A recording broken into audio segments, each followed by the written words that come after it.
What's going on, everybody? So, man, this one sucks, man. I mean, it always sucks when people get exposed, and we get it. People make mistakes, but when you see something like this, where it seems like someone was living a double life, for quite some time, it's always a difference between making a mistake and then actually just living a double life. And I want to be very clear when we talk about exposure ministry.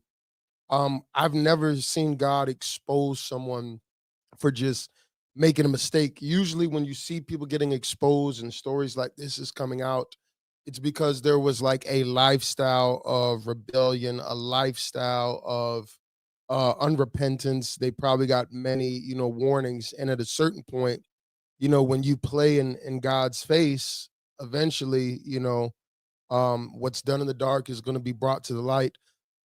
this one this one hurt, guys, because I was a humongous fan of DC Talk growing up. Some of you might not remember, late 80s, 90s, we're tearing down the walls, and then do do do do do do do do do. Man, like they had some bangers in the 90s, and I'm always playing them, you know, for my kids, getting on nerves. Jesus is still, and then Jesus is still all right with me. And what will people say when they hear that I'm a Jesus freak? And man, you consume me. They had so many good songs.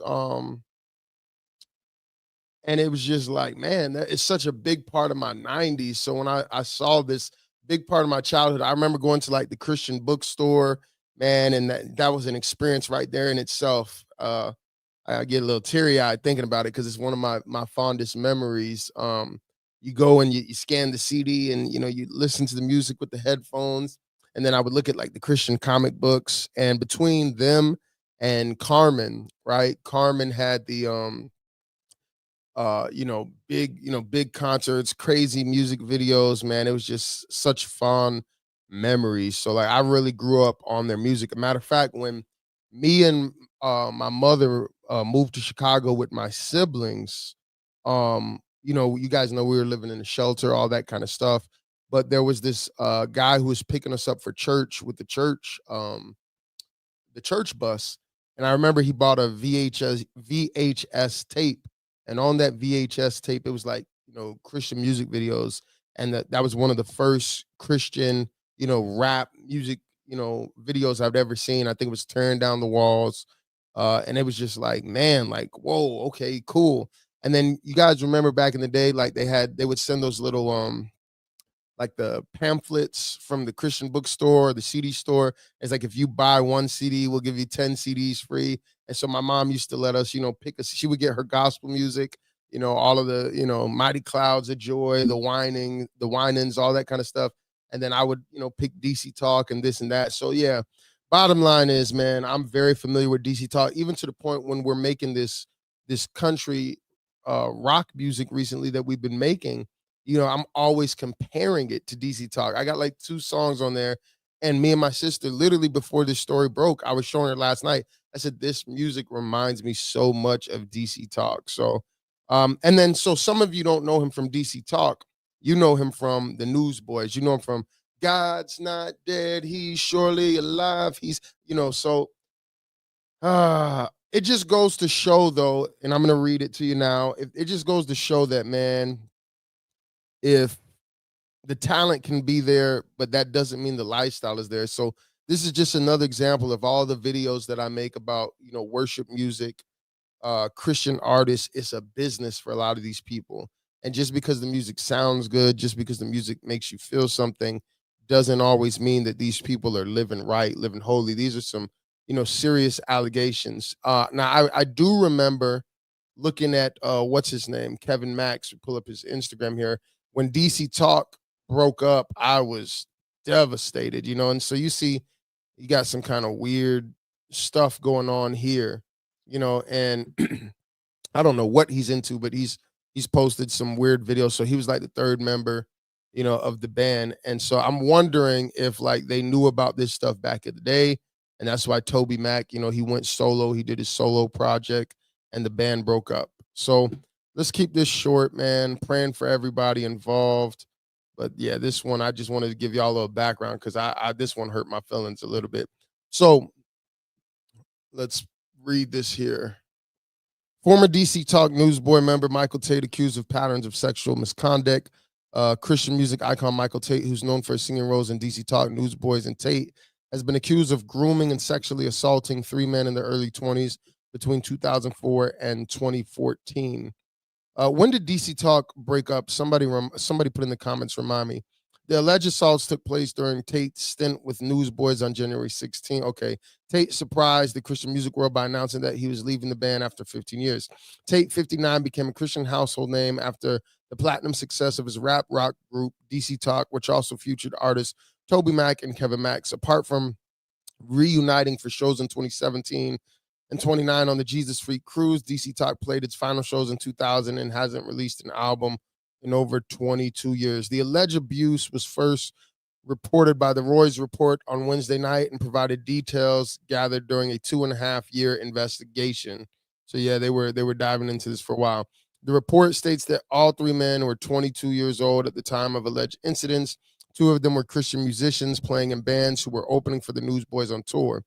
The other was a new Newsboy crew member. All three have chosen to remain anonymous at this time. One of Tate's accusers, whom TRR identified as Philip, alleges that Tate assaulted him by putting his finger in his anal region following a non-consensual massage. Philip was a member of a successful worship band and a massive DC Talk fan. He says he first met Tate. This was the part that really was getting me. While touring in 2004, after Philip shared some of his new solo music with Tate, the Jesus Freak singer exchanged numbers with Philip, and the two remain in contact through text messages. Tate allegedly invited Philip to stay at his house in Nashville, Tennessee for a bros weekend. Philip told TRR, "I am 22 and I have a lot of downtime when I'm not on the road. I would probably do that for like a regular friend, but a new friend that was in one of my favorite bands, I'm going to go hang out." I did that twice, and both hangs were pretty similar. Look at this. Just a bunch of bros drinking, okay, and playing darts and being silly, Philip said. So, like I said before, you guys know I believe in holiness. I don't think Christians should be drinking. I don't think Christians should be smoking. I don't think Christians should be listening to secular music. But a lot of Christian artists and influencers, I know for a fact, they be drinking. You know what I'm saying? They be smoking. All right. Like it's normal. Like it's like they sing music that they're just not living, right? They're living just like the world. But look at this. During a second visit, Philip says he remembers the presence of lots of beer and cigarettes, but felt comfortable among Tate and Tate's friends due to his conviction to remain sober.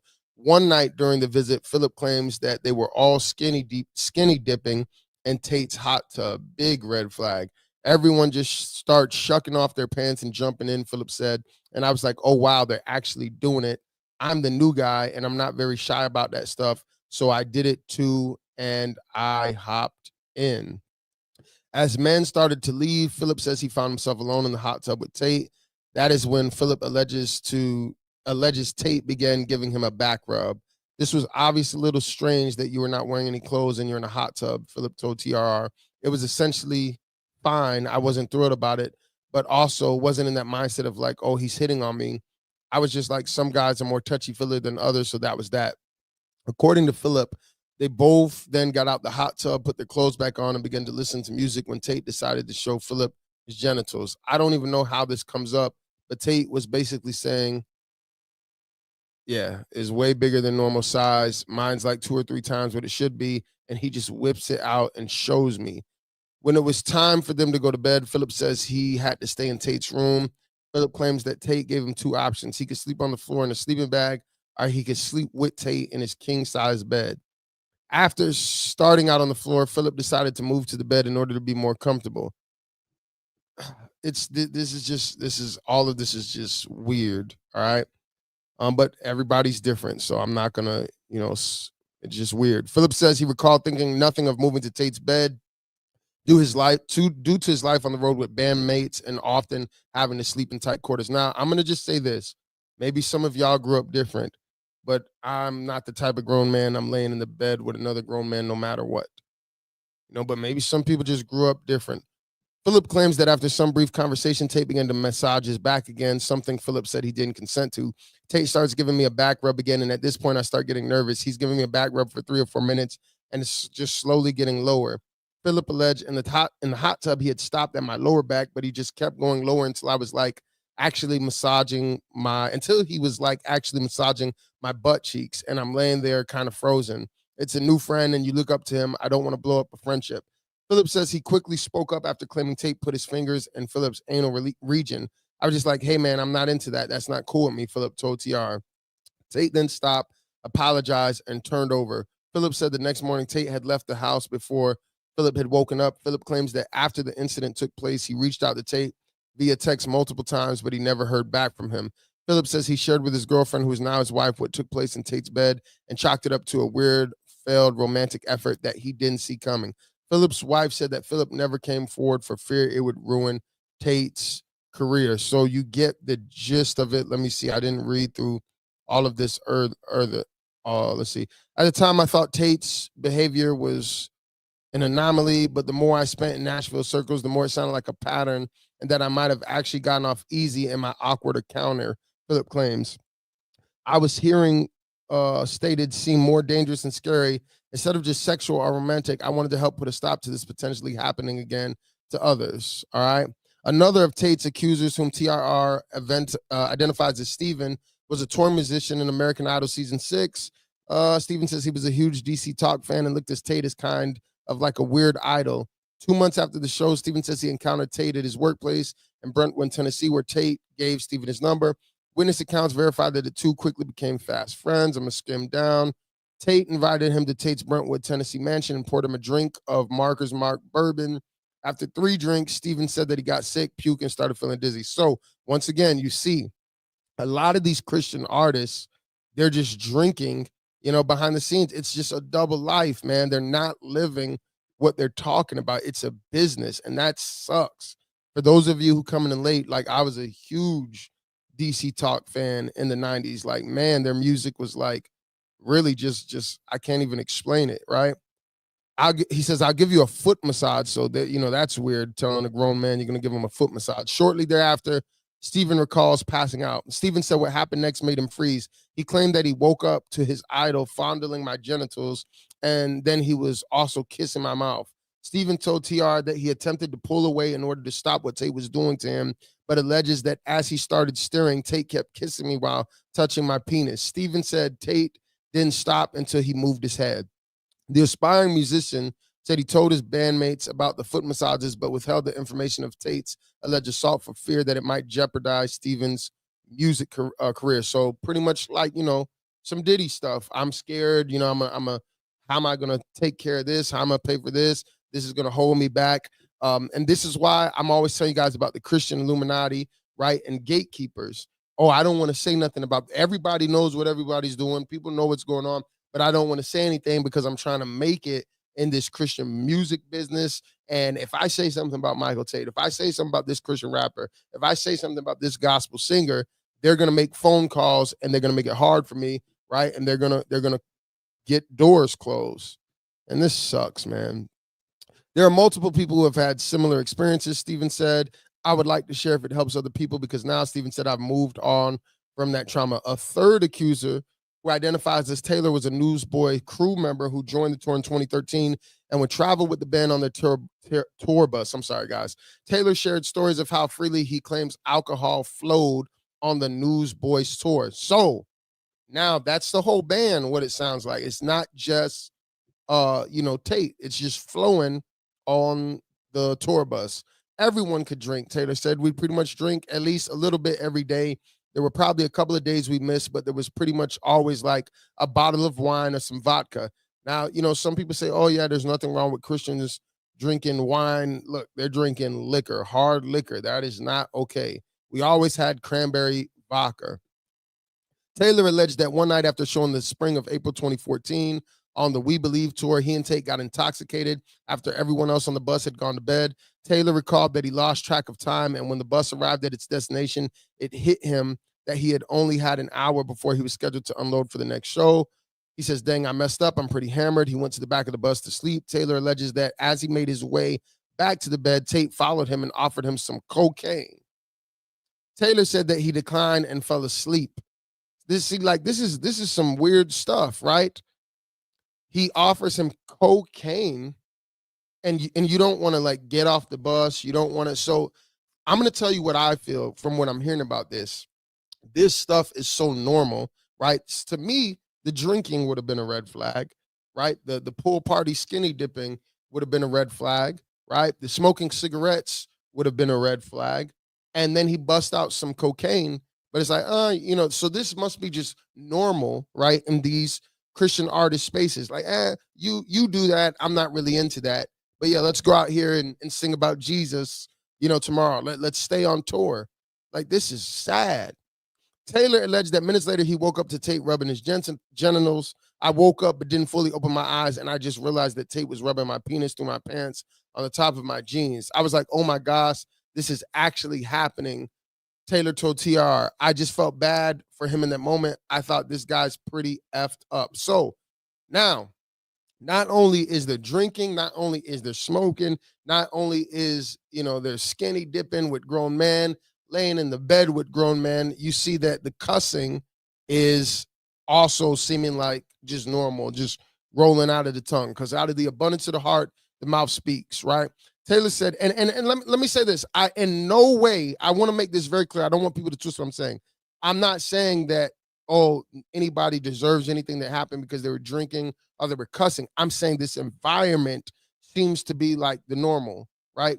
Cocaine, drugs, Christian band. And this is not the first time I've heard this. I've heard this about another Christian band that I'm not gonna say, but it's like very popular.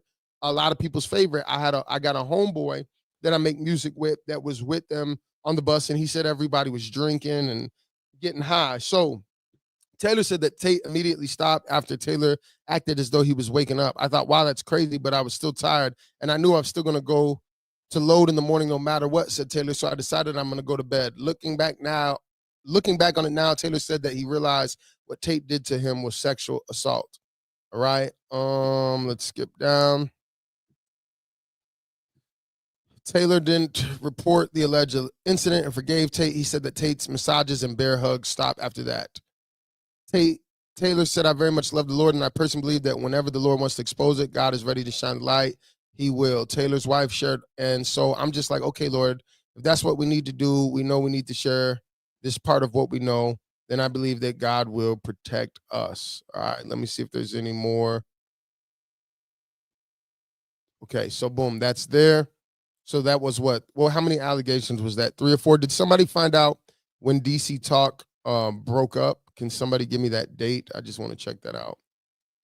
So here's another article: accused of sexual abuse, grooming. After meeting Tate at the concert 2004. Yeah, so pretty much the same thing, man. So it just, guys, this is what I'm talking about, man. Like this this one sucks because I was a huge DC Talk fan. As I was telling them earlier, when we moved to Chicago, we were living in a shelter, we were broke, all that kind of stuff. I remember when my mom got her first apartment and the guy who was picking us up on the church bus to go to church, he took me to a Carmen concert, right? Many of you remember Carmen back in the day. He was really big. And then he brought a VHS tape to the house one time and he put it on and it had the DC Talk Tearing Down the Wall song. And I was like, oh, wow, I didn't even know there was this type of, Christian music. And so I started, they had the CD catalogs back in the day and my mom would get her gospel songs, the gospel CD. She'd get the Winans, she'd get Mighty Clouds of Joy, the Kirk Franklin's, whatever it would, all that stuff that was big in the 90s. And then she would let us pick some CDs and I would always, get DC Talk and Carmen. And then one of my favorite childhood experiences, I would ride my bike during the summer to the Christian bookstore, right? Y'all remember the Christian bookstores? And you could scan the CD and you could like listen to like a sample of like all the music. And I was sitting there looking at like the Christian comic books and stuff. And DC Talk had such a huge influence like on my life, man. Like I still listen to their songs to this day. I know some of y'all be like, what? I still be riding around listening to 90s Christian music, and I wanted to be in a rock band. And I remember I bought my drums, I bought my guitar, all that kind of stuff, man. And this just sucks. It just sucks. And I guess the bigger thing that I want you guys to understand is like this is normal. These Christian worship bands, these Christian artists, and why I call it a Christian Illuminati is because when people like me start saying, "Hey, this stuff is not okay. Hey, we shouldn't be drinking. We shouldn't be doing this. We shouldn't be doing it." It's like these people are so in such a powerful position that they're able to, create narratives about the people that are calling for accountability. Oh, they're just haters. Or they're able to intimidate people because, well, if you say something about me, if you try to expose me, I'll make sure these doors get closed on you. I'll make phone call, and I've seen this happen in real time with certain Christian rappers, right? I've seen it happen where people, that are big artists or something, they call, and man, Marcus Rogers, love you, love your stuff. And then next week, I see them with the bigger, Christian rapper, and then you find out like phone calls are happening behind the scene, like, hey, don't bring this guy around, don't work with this guy, don't platform this guy, don't connect with this guy. And the reason is, and I'm done, I'm gonna end the video, there's a darkness in that community. And a lot of people know it's there, but people don't want their money messed up. So people who are living in darkness, they don't want people who walk in the light to come around, and then because people idolize these people, it's like, oh man, Michael Tait, this is the God's not dead, he's surely it's like the song is so good, it's like you don't want to believe he's capable of something like that, right? We're blessed by this pastor's ministry. He's been a pastor for 20 years. I've read all his books, and it's like we cross over to this place where there's idolization. It's like, oh no, I just don't want to believe it. And then what some Christians really do, and it's the definition of itching ears, it's like, why are you talking? People will be more mad about the witch getting exposed, the groomer getting exposed, the people living a double life getting exposed than the actual victims, than the actual people that were being deceived, than the actual fact that this is a real problem in the Christian music industry. People will be more mad at the people who are making videos and talking about this and bringing awareness than they are the actual sin, the compromise, and the people living a double life. And that's what's so sad about this. So I'm praying for everybody, praying for the victims, praying for everybody that is involved. And this is why I just tell you guys, watch, pray. Your discernment has to be on point. Just because someone's preaching good, just because someone has a big following, just because they've been doing it 15, 20 years, just because they claim to have the right theology or come from the right theological circles, just because they're connected to this one and that one does not mean that they're living a holy life, does not mean that God is with them. There's going to be so many people, unfortunately, that y'all automatically just thought was going to heaven. And then when they stand before the Lord, he's going to say, depart from me, I never knew you. So I pray that Tait repents from these allegations. It doesn't seem like these people are lying. There's multiple stories, very detailed, and it's just unfortunate, guys. It sucks. Love you guys. Have a wonderful day in Jesus' name. I'll be back later with a really big video concerning this stuff with Tiffany Montgomery, that whole little circle with Jackie Hill Perry, Preston, the Eric Mason dude, and then even Philip Anthony Mitchell is kind of involved. But I got to get all my receipts and I got to get all my videos together. We're gonna put it together. All right. Love you guys. See y'all in a little bit. Yeah, he was the leader. He was the leader of the Newsboys after DC Talk. So some of you don't remember that, but DC Talk was the original big band. It was Toby Mac, Michael Tait, and Kevin Max. And Kevin Max was always a little bit weird. Like you could see something was a little bit off, and then he kind of made some weird music. And then the band broke up. And so why I was asking when did DC Talk break up is because I'm wondering if this had something to do with it. Like, did they see the double life, the cocaine, the drinking? Was this stuff going on where it's like that's what made the band split? And then he went on to be with the Newsboys, and then we know Toby Mac has been doing his stuff for a while. So it just sucks, man. Love y'all.